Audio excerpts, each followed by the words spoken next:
welcome back to a video. So I was trying to come up with what video I wanted to make today, so I was going through the videos that I do have, and I realized that most of the videos I have up, I think there's like 5 or 6, are on how to eat with ADHD because it's very hard because we have very inconsistent executive function, energy, and the ability to emotionally regulate and a lot of other things. But I don't have many long videos on what to eat. So that is what this video is going to be about. It's going to be about what to eat, nutrition for ADHD 101, which basically is going to just focus on nervous system nutrition for the neurodivergent nervous system, of course. So I do want to make this video as interesting as possible. That really is the goal for every video. To do that, I'm going to try to visually show how these major macronutrients and a few micronutrients are working in the body, what they actually do, their pathways, their mechanism of action, basically what they're doing in the body, especially in terms of our nervous system. Understanding what these nutrients are doing in your body, what these foods are doing in your body is such good motivation to actually eat them, to eat more nutrient-dense foods. ADHD brains especially really need a lot of nutrients. So I am trying to keep these videos under 15 minutes. Ideally under 10 minutes would be amazing, but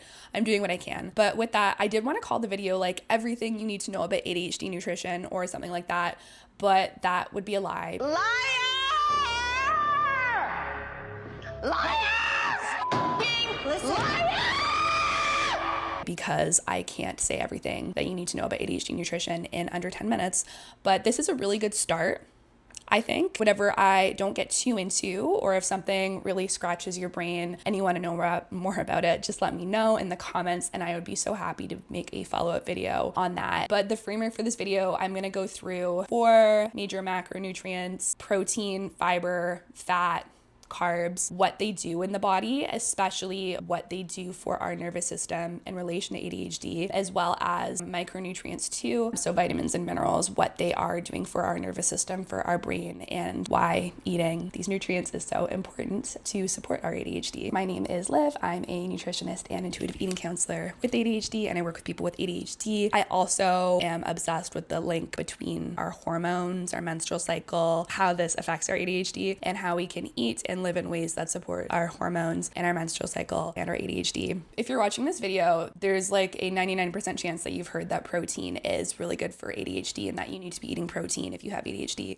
And that is true. Protein is really important for everything, and especially for ADHD. Protein burger, protein eyelash curler, protein lip gloss, protein shake, protein frappuccino. Protein is broken down into smaller components called amino acids when we eat and digest it. These amino acids do so many things in the body, specifically for the nervous system and for ADHD. One thing they do is that they are used as building blocks to make neurotransmitters, as well as hormones and so many other things, immune cells, lots of signaling molecules. One example of an amino acid that comes from protein that is used to make a neurotransmitter very much involved in ADHD is called tyrosine. You may have heard of the supplement called L-tyrosine. This is an isolated form of the amino acid tyrosine. Tyrosine is used in making dopamine, and it's also used in making thyroid hormone. Both of these messaging chemicals are really, really key for ADHD. The brain takes tyrosine and works with lots of vitamins and minerals and other factors to make dopamine, and dopamine is sent from one brain cell to another cell in the body, helping us with things like motivation, focus, starting a task, seeing a task through. There are so many things that dopamine's involved with. It's also really huge for movement as well. It doesn't get talked about as much, but we need dopamine for literally every movement we make. So that is one reason why eating protein is so important, because the amino acids in it are used as the raw material, the building blocks for signaling molecules that send messages all around the body, from the brain to other parts of the body, and dopamine is one of these key molecules. Tyrosine is also involved in making thyroid hormone, the main hormone that our thyroid makes. And the thyroid impacts every single cell in the body, which is really cool. And it does so through thyroid hormone. This is really essential for powering our brain, for brain energy. The thyroid is very much involved in that. It's very much involved in sending messages to all parts of the body and making sure all our cells in our body have the energy to function. So some foods that are really high in tyrosine or relatively high in tyrosine are any any fish, tofu, edamame, milk, yogurt, lentils, black beans, pumpkin seeds, sesame seeds, wild rice, and nuts. The next macronutrient that I am going to talk about that is essential for everyone and very much people with ADHD is fat. Fats that are good for your body, that are going to help your body do its thing. One major role of fat in the body, especially types of fats like omega-3s, is that it's used as the material that surrounds all our brain cells. This is called myelin. We need this fatty material around our brain cells because that just helps our brain cells receive and send messages much more effectively. We actually wouldn't be able to function if we didn't have this myelin covering our brain cells. And there are some neurodegenerative diseases where the myelin gets attacked, and then that or really starts to impact these brain cells' ability to send messages to other brain cells and other parts of the body. Certain fats from our diet too are used to make hormones, specifically cholesterol. So this has been a very demonized nutrient. When we think of cholesterol, we probably think of cardiovascular conditions, high blood pressure, that kind of thing. And like anything, you don't want to have too much cholesterol because that can start to impact your heart and blood vessels, metabolism, that kind of thing. Cholesterol is one of the major nutrients used to make estrogen and progesterone, which are the two main hormones that regulate our menstrual cycle if you have a menstrual cycle. And I won't get too into it today in this video because that might be a little bit off topic, but if you have a menstrual cycle, your ADHD symptoms will probably really mimic your sex hormone patterns, your estrogen especially, just because dopamine and estrogen have such a connected relationship. And when we have more estrogen in our system in the first half of our menstrual cycle, that is typically when anyone with a menstrual cycle or a lot of folks with menstrual cycles will not notice their ADHD symptoms as much as closer to or on their period. And this is because of the higher level of estrogen in our system at this time. When there's more estrogen, there's more dopamine. When there's more dopamine, there is less of an ADHD struggle. And that's very oversimplified. So if you do want more of a deep dive into it, let me know and I'll make another video on that. So some food sources for these healthy fats: eggs. Eggs are an excellent source of cholesterol, not too much, but the good amount. They're also a really good source of choline, which is a fat used by our brain and liver. Both of these organs are so important and we really need them, and they both have such an influence on ADHD. Obviously the brain, but the liver very much too. If you eat meat, then there's going to be fat in meat. Same with fish, especially cold water fish too. There's an acronym for that, so it's SMASH: sardines, mackerel, anchovies, salmon, and herring are all excellent sources of healthy fats because they have quite high quantities of omega-3s. And I think I'll do a separate video on omega-3s, but those are so essential for ADHD, and people with ADHD are typically going to have lower levels of omega-3s, so it is really important to get these through food sources. More food sources of healthy fats include olive oil, avocados, olives, yogurt, all nuts and seeds. Okay, so next, moving on to fiber. I talked a lot about this in my last video on the gut-brain connection in ADHD, so check that out. But fiber is really essential. It has two pretty big roles in the body that are very much related to ADHD. So the first one is motility. So that just means it acts as bulk to move the food that we ingest through our system and get it out, and then taking with it lots of metabolic waste from our intestines and system, stuff that our bodies used that it doesn't need anymore, so we want to get it out. We actually don't digest those types of fibers. They just move through our system and literally kind of act as like a sponge or like a brush that just gets all our waste and removes it from our body. And then the second role is that fiber acts as food for probiotics, for the microbes in our guts. The microbes in our guts also turn many of these fibers and resistant starches, which are a type of fiber, I guess, into short chain fatty acids. Those are used by the cells in our intestines as well as our brain. And short chain fatty acids are really essential for giving our brain the energy it needs. So food sources of fiber: fruits, veggies, legumes like lentils and beans are really good sources of fiber. Chia seeds, flax seeds, and hemp seeds. Next, moving on to carbs. Carbs can be categorized into two categories. There is simple carbs and complex carbs. Simple carbs would be any type of carbohydrate that is broken down really fast in the body that doesn't have fiber in it, whereas complex carbs are going to be carbohydrates that do have fiber in it. And since they have fiber in it, this slows their digestion and metabolism in our body, and just means that these type of carbohydrates will give our body energy for a much longer time than simple carbs, because our body just digests the simple carbs and metabolizes them really fast. And then we get energy through glucose from those carbs for a pretty short time, probably under half an hour, and then we crash after that, usually, likely. Whereas if we have complex carbs, they're digested much slower and metabolized much slower, and we have more sustained energy from them. The role of carbs basically is just to give our body immediate energy. The body breaks down carbs into glucose,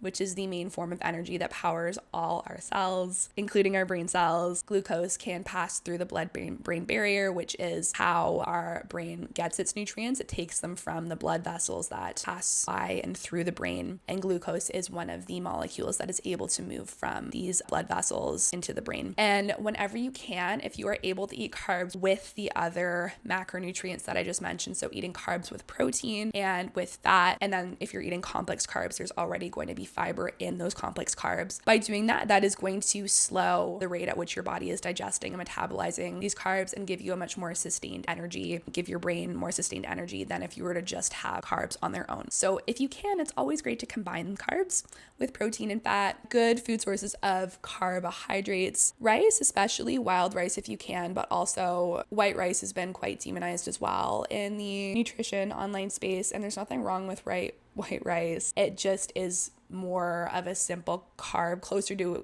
being categorized as a simple carb than a complex carb. But if you're having white rice, then it's just great to have it with protein or fat or fiber, like veggies, that kind of thing, because then you will just receive the benefits of the energy from that over a more sustained period than if you were to just have a bowl of white rice on its own. But maybe sometimes you just need a bowl of white rice on its own, and that's fine.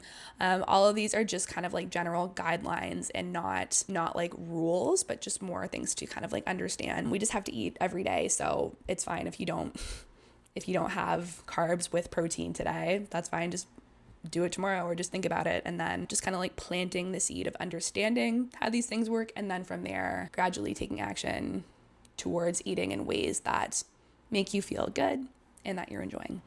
All that over rice.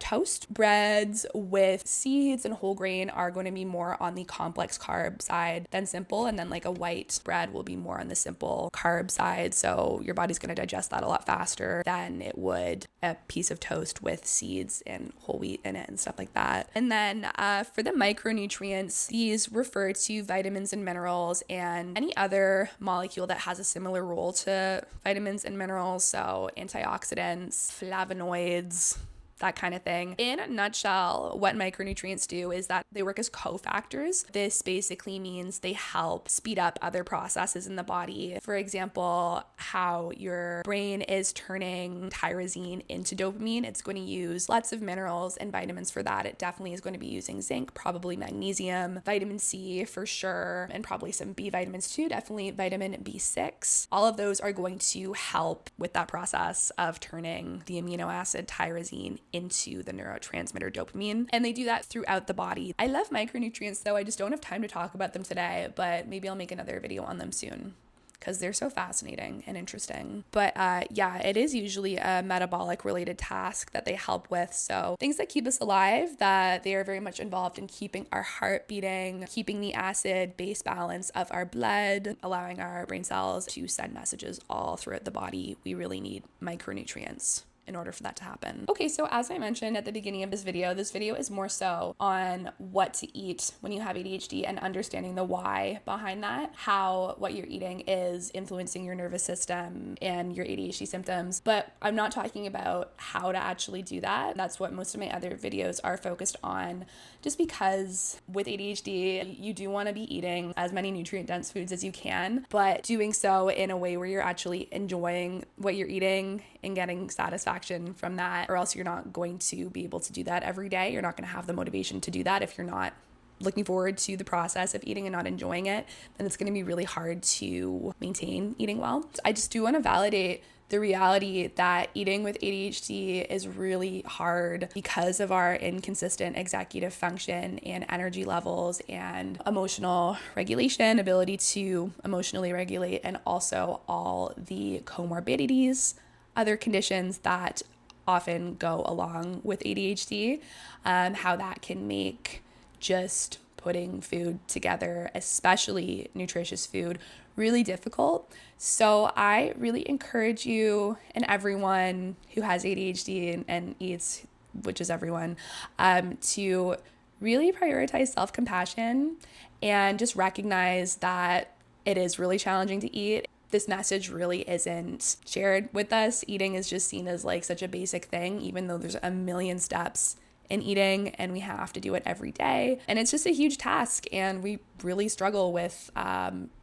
tasks a lot of the time. Also, folks with ADHD and ADHD will often have a really hard time recognizing hunger and fullness signals because of our lower interoception and just the way that our neurodivergence is presenting itself, which also makes eating so much harder too. If we don't know when we're hungry or full, that can also really make that process a lot more challenging and unpleasant. And I do have a video on this, so definitely check that out if you're interested. A pretty big mindset shift that I think is really helpful is just remembering to come back to seeing food as functional, seeing food as a way that our body and brain gets energy so we can do the tasks that we need to do and feel better. When we don't eat for a really long time, that can really mess with our mood, very much mess with our executive function, and can actually really harm the body if we don't eat for a long time. So just seeing food as functional, just something that gives your body energy that you have to do, I think can be really helpful. Also, I really like the nutrition by addition mindset. So just seeing where you can add in nutritious foods to whatever you're eating. So instead of thinking that you have to completely start all over in order to eat healthy or eat more nutritious, you don't. Just adding in, seeing where you can add in little things that have more nutrition. So maybe sprinkling some seeds on your yogurt bowl or cereal or salad, because seeds are a great source of all the nutrients I talked about, macro and micro. Same with nuts, just sprinkling those on. I really like the metaphor of a burrito. Whatever you're eating, just being in the mindset of what can I add to this to add a little bit of nutrition, rather than, oh my God, I need to eat more nutritiously, and to do that I need to completely restock my kitchen and make a whole new meal plan and just completely change my life. That's really intimidating, and it doesn't have to be like that. So just taking little baby steps, because you do have to eat every day, multiple times a day for the rest of your life.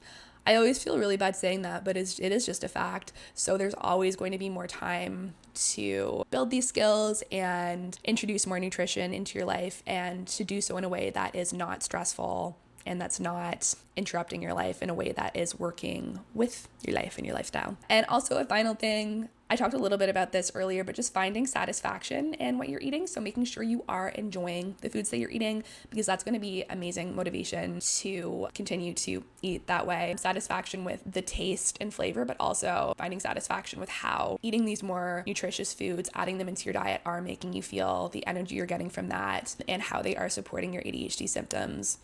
So, yes. Anyways, that's it for today. Thank you so much for watching. Please like and subscribe if you haven't. I love getting video requests. So if you have any video requests, just let me know. Okay, bye.